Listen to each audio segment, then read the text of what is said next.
안녕하십니까. 만나서 반갑습니다. 팔공산 자락에 있는 미륵전불사 천정갑입니다. 이번 것도 사례에 대해서 한 말씀 올리도록 하겠습니다. 이분 오신 지가 한 6년 정도 되어 갈 것으로 기억이 납니다. 어떻게 만났든 어떻게 왔든 그건 앞에 건 다 생각하고 이번 사례 것만 말씀을 올리도록 하겠습니다. 이분은 좀 듬직한 그런 성격을 가졌습니다. 여성분인데 좀처럼 저한테 이 전화도 오지 않고 힘들다고 나한테 금방금방 전화를 해서 그런 분은 아닙니다. 저도 또 전화도 잘 안 않고 어쩌다가 전화를 직접 하는 경우가 있는가 하면 아니면 다른 신들 통해서 우회적으로 그분이 어떻게 잘 지내는가 이렇게 안부를 물어보는 그런 분입니다. 이분이 얼마 전에 전화 와서 많이 아프다 그래요. 그 전에도 몸이 아파서 만나서 그때 해결해 준 그런 분인데 병원에 한 달 좀 다니는데 가면 갈수록 더 아프다. 그래서 저한테 전화를 왔습니다. 그래서 한방병원을 다녀보고 일반 병원을 다녀도 너무 아파서 못 견디겠다 하면서 전화가 왔길래 제가 잠시 한 대서 물어봤습니다. 이분은 저한테 오면 이 병을 아픈 것을 나사줄 병인지 아니면 병원에 다녀야 할 병인지 하늘에서 물어보니까 전화 통화하는 중에 저는 묻습니다. 전화 통화하면서 하늘에 물어봐요. 어떤 작용으로 그러니까 돈을 얼마를 마련해서 오면 이 곤체 죽여놓으라 그렇게 말씀을 했습니다. 그래서 제가 그 형편 어려운 형편 많이 알면서 그 돈을 이야기했습니다. 얼마 든다. 이 얼마를 드니까 이거를 마련되는 대로 입금을 시켜주면 제가 돈을 찾아서 제가 이 죄를 드리겠습니다. 죄를 지내드리겠습니다. 이렇게 했어요. 그래서 오시면 된다 했는데 그분은 운전을 할 줄 몰라요. 그래서 여기 다니신 분 그분한테 전화를 해서 이분이 지금 많이 아프고 힘드니까 좀 모시고 와달라 이렇게 부탁을 하라 했습니다. 그런데 이제 말씀을 하고 끊었는데 보니까 입금이 들어왔어요. 제가 은행에 이제 이 돈을 찾으러 가서 은행에 이래 돈을 찾아서 나오니까 하시는 말씀들 그래요. 저한테 뜬금없이 자꾸 귀가 간다. 귀가 간다 그래요. 내가 돈을 그때 찾았는데 그 찾아가 은행에 찾아 나오니까 귀가 간다. 그 내가 무슨 귀를 이야기합니까? 물으니까 그냥 귀가 간다. 그러면 내가 어떻게 생겼는데 뭔데 귀가 갑니까? 물으니까 그런 말씀은 안 하고 그냥 귀가 간다. 이상하다 이런 생각을 하면서 돈을 찾아가 사무실에 왔습니다. 그분이 돈을 입금시켜 놓고 원래는 내일 오기로 했는데 몸이 너무 아파서 내일까지 못 견디겠다고 오늘 당장 오겠노라 해서 그러면 늦게라도 오세요 해서 여기 온 지가 한 5시, 오후 5시인가 6시쯤 돼가 오후에 왔어요. 내가 보니까 지금 굉장히 많이 아파 보이고 그런 건데도 억지로 힘이 들어서 걷고 그런 형편이었습니다. 그래서 저를 지내줬는데 그 중에 가실 분, 조상님이나 또는 거기에 관련된 분, 시가 조상이든 친정교사이든 가야 할 분들이 벌써 가야 하는데 불구하고 이 가지를 못했는 모양이에요. 그 전에 몇 달 전부터 저한테 그분한테 돈을 좀 얼마 받아달라 저한테 몇 번 부탁을 해요. 그런데 그분 형편이 어려운데 제가 말씀을 못 드리겠습니다. 형편이 어려운데 자꾸 돈 돌락하면 괜히 짜증내고 안 좋은 소리 합니다. 저는 말씀을 못 드리겠으니 좀 기다려 주세요. 형편이 될 때까지 좀 기다려 달라 그랬어요. 여러 번 얘기하는데 불구하고 그냥 기다려 달라 하면서 그분을 전달해 주지 않았습니다. 그러다 보니까 그때 누구든지 갈 시간이 있다 그랬습니다. 그 집을 도와줬던 해를 주러 왔던 저승사자가 왔던 어느 때가 되면 자기들이 돌아갈 시기가 있답니다. 그 시기에 돌아가지 못하면 소멸이 되거나 안 그러면 탈을 더 쓴답니다. 그것이 누가 됐든 간에 그렇답니다. 그런데 그분들이 나한테 여러 번 부탁한데 불구하고 제가 본인한테 기도비를 얼마를 하세요? 내가 말을 할 수가 없고 안 해드렸습니다. 그러다 보니까 그분들이 그 몸에 포실을 줘서 굉장히 아프게 했던 모양입니다. 그래서 그 죄를 지내고 나니까 그분들 할 말씀이 사실 이 돈도 모자란다. 나중에 처제가 돈을 좀 벌어가야 조금이라도 좀 도와주면 그때 일부라도 다시 좀 절을 해달라. 그때 다시 절을 한 번 더 지내달라. 지금 우리 후손이 돈이 없다. 정말 이것도 억지로 말을 했다. 그러면서 제자가 훗날에 돈을 좀 벌면 우리 후손을 좀 도와주면 그 돈 가지고 일부를 가지고 자기 급한 빚을 끄고 그 일부를 가지고 죄를 좀 지내달라. 저한테 그렇게 부탁을 했습니다. 그러면 우리도 제자한테 반드시 보온하고 공덕을 갚겠노라 이렇게 저한테 그렇게 말씀을 했습니다. 그러면서 그 죄를 지내고 끝을 냈습니다. 그런데 그분이 갈라 하니까 도저히 힘이 없어 어지럽고 아프고 걸음을 못 걸어서 좀 쉬다 가야 되겠다 그래요. 그래서 우리 집 사무실 소파가 하나 있습니다. 그럼 이 소파에 좀 누웠다가 가세요. 그러면서 이제 소파에 좀 한 10분 정도 누워 있었어요. 그래 그분을 모시고 온 분하고 그 분이 우리의 신도입니다. 그분하고 이제 차 한잔 하면서 이런저런 이야기 하다 보니까 한 10분이 흘렀습니다. 이제 좀 살겠다면 일어나요. 그래서 제가 그랬습니다. 얘가 돈을 찾으니까 귀가 간다 하던데 도대체 이게 무슨 말이냐? 이래 물으니까 귀에 기계음 소리가 아주 시끄럽게 난답니다. 그리고 어떤 기계 모다 소리나 또는 기계 소리, 우리 쉽게 얘기하면 치과 가면 이빨 같은 거 이렇게 뭐 갈 때 소리 나는 거 기계 소리처럼 그런 기가 삐 이런 식으로 소리가 이렇게 난답니다. 그것이 24시간 돌아가니까 힘들고 그 다음에 어지럽고 공황장애처럼 오고 하니까 그것도 온 전신이 아프고 그렇다 그래요. 그래서 한 10분 후부터 있다 일하더만은 귀에서 소리가 나지 않습니다. 기계음 소리가 나지 않습니다. 이래요. 저도 참 신기했습니다. 이 죄를 지냈는데 한 10분 후부 있다가 이제 귀에서 소리가 나지 않으니까 이제 가도 될 것 같습니다. 그래요. 그래서 이제 정신 차리고 이제 그분이 차를 타고 집에 가는 과정이었습니다. 제가 1시간쯤 있다가 전화를 했습니다. 왜냐하면 여기서 가는 과정이 1시간이 더 걸립니다. 그 집까지 가는데 제가 1시간쯤 있다가 궁금해서 전화를 드렸습니다. 좀 어떠냐 이렇게 물어보니까 전화 소리에 웃음소리가 막 들려요.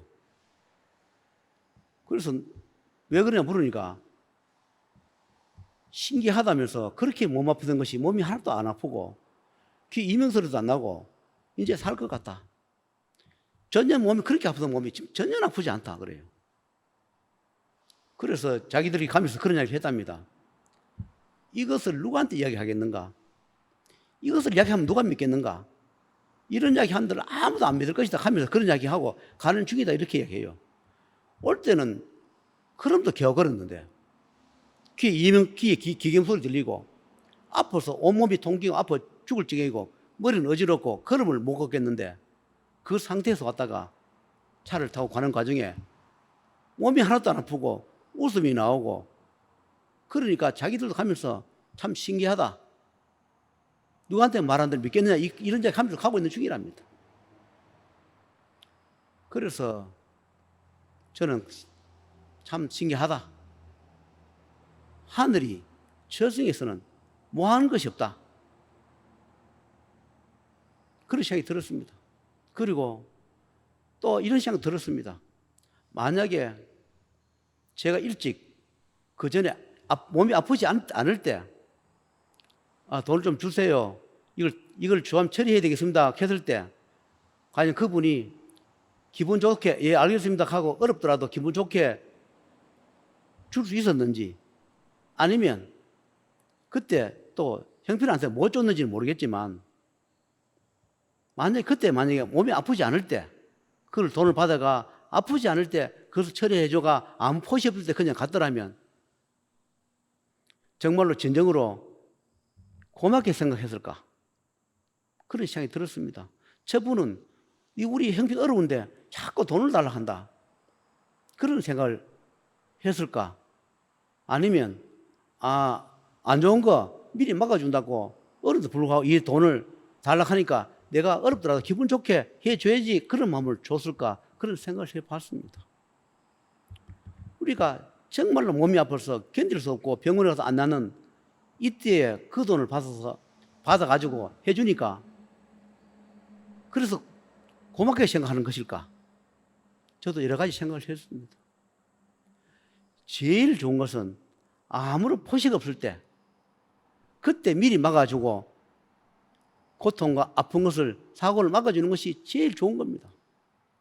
우리 인간의 마음은 사트돼서 미리 아무런 일이 나지 않을 때 그 돈을 달라 하면 형편도 어려운데 자꾸 없는 돈 달라 한다 이렇게 짜증내라 화를 냅니다. 준다 하더라도 마지못해 줍니다. 그러면 효과를 100% 못 보고 또 일부는 공개되고 효과를 다 못 봅니다. 그런데 저는 이 길 가면서 항상 그렇습니다. 10,000원짜리 하나도 내가 힘들고 어려서 하늘을 속이고 사람을 속여서 받아본 적이 없다. 돈을 달락하지 않는데 돈을 달락한 적이 없다. 저는 그렇게 살았습니다. 앞으로 여기 다니거나 인연이 되시는 분들은 내가 반드시 돈을 달락할 때는 이유가 있습니다. 그리고 돈을 준다 해도 받지 마라 할 때는 제가 안 받습니다. 여러분께서 이 세상에는 처리할 때 시간과 때가 있습니다. 한꺼번에 처리할 때도 있고 한꺼번에 처리했지만 살아가면서 그때그때 처리할 부분이 있습니다. 우리가 죄를 한번 지냈으니까 모든 것은 우리가 죽을 때까지 우리 가족이 아무런 고통도 없고 피해도 없이 잘 될 거다 그런 생각하는 분도 계실 거예요. 그러나 그런 분도 계실 겁니다. 그러나 또 살아가면서 또 업인을 짓게 되고 하는 행동, 하는 말이 내 업인을 쌓기 때문에 가서 안 될 곳이 가서 업인을 만들어 오기 때문에 그런 부분도 살아가면서 해결해야 할 부분도 있을 겁니다. 그래서 저는 아무리 여기 오래 다니다 하더라도 그때 필요하면 달라 합니다. 왜냐하면 내가 그걸 미리 받아가 처리 안 해주고 나면 만약 큰 불행이 생기고 난 뒤에 내가 그때 돈을 달라고 할 거를 받아서 막아줄 걸 아무 후회도 소용없고 그 집에는 또 불행을 한 일을 겪었기 때문에 나를 원망할 것이고 그렇습니다. 왜 할아버지는 선생님은 알면서 왜 이걸 안 막아줬습니까? 왜 안 피해줬습니까? 이렇게 원망을 합니다. 나는 어려운 사람들을 생각해서 돈을 말할 수 없었어. 딱 하니까 그냥 입을 안 떼고 그냥 좀 기다리고 있었을 뿐이지 일부러 알면서 내가 모른 척 하는 그런 경우는 드뭅니다. 가급적이면 저와 인연된 분들은 그런 불행을 막아주기 위해서 최선을 노력 다합니다. 우리가 지난 날은 어떻게 살아든 지난 날이고 앞으로 살아갈 목이 있습니다. 누구나 다 그렇습니다. 저와 인연을 잡았으면 제가 책임져 주는 것이 당연한 도리고 의무입니다. 나는 모르겠노라 이렇게 말할 수는 없습니다. 내가 모르겠노라 잡아 뗀다 하더라도 또 세월이 흘러가고 훗날 가면 하늘에서 다시 손을 내밀어서 잡아줘라 구제해줘라 그런 인연도 있습니다. 정말로 내 가슴에 못을 받고 피눈물 흘린 그런 인연도 때로는 하늘에서 용서를 하거나 덕을 베푸거나 기회를 줘서 살게끔 해주는 그런 인연도 있습니다. 여러분 후회하기 전에 뼈저린 원한이 맺히기 전에 미리 좋은 인연을 만나가지고 가장 일어날 불행 그런 것을 미리 막고 천추 한 되는 일도 안 겪게끔 미리 막아주시면 좋을 겁니다. 저를 만나서 100% 효과를 보는 그런 가정이 있는가 하면 저를 만나도 100% 효과를 못 보고 50%, 60% 보는 분도 계실 거예요. 50%, 60% 효과를 보는 것도 안 보는 것도 낫습니다. 또 50%, 60%줄 때는 한에서 무슨 뜻이 있을 겁니다. 한꺼번에 해결이 안 주고 세월이 흘러가면서 해결해 주는 것도 그것도 하늘의 뜻이 있을 겁니다. 그러니 하늘의 뜻에 따라서 우리가 살아갈 수밖에 없습니다. 세월이 흘러가면서 차츰차츰 소원을 이루는 그런 과정이 있을 겁니다. 성급하더라도 다 뜻이 있고 이유가 있을 겁니다. 이 세상에 저를 만나서 저를 욕하고 비난하는 사람도 계실 겁니다. 그것도 어쩔 수 인연이기 때문에 그렇습니다. 또한 저도 살려줘야 할 인연이 있습니다. 제가 아무리 어려도 살려줘야 할 인연은 제가 감내하면서 감사하면서 또 살려주는 경우도 있습니다. 여러분, 인연은 소중합니다. 악연이든 선연이든 그 인연법이 아주 소중하니 살아가면서 우리가 조심하고 경계하고 덜 후회하면서 살아가심이 좋을 걸로 생각하고, 저를 앞으로 만나는 그런 훗날의 인연들도 저는 하늘에 부끄러움 없이 이야기를 합니다. 돈을 벌기 위해서 절대로 거짓말 하거나 속이지 않습니다. 인연을 잡지 않았으면 잡지 않았지, 돈 가지고 장난치지 않고 하늘을 능멸하거나 용해서 말하지도 않고 말한 적도 없습니다. 어떤 분들은 10가지 소원 중에서 60%, 70% 소원을 이뤄줬으면 만족해야 하는데 불구하고 그 몇십 프로 그것을 만족 못 해가지고 저한테 아주 모질게 하고 몹쓸 짓을 하는 사람도 있습니다. 그걸 어찌하겠습니까? 그런 것도 내가 겪어가야 할 어변이라 생각하고 참으면서 살아가고 있는 것입니다. 여러분도 이 세상 살아가면서 좋은 인연을 더 많이 만나고 미리 처방 많이 하시고 건강하고 복되고 잘되게 가정마다 우환이 없이, 그리고 어린 자녀들 앞길을 다 열어주시면서 사시기를, 부모의 역할은 그겁니다. 나는 부모 세대에 살았지만 과거에 어린 시절 들었지만 그러나 부모가 됐기 때문에 자녀들 살아가는데 미리 앞을 다 채워주고 돌도 채워주고 물도 채워주고 강도 건네주고 달도 건네주고 우한 절골을 막아주는 그런 부모가 되고 부모 역할을 하는 그런 소원과 마음을 가지고 살아가심이 좋지 않겠나 하는 생각으로 오늘 여러 가지 생각하면서 촬영을 마치도록 하겠습니다.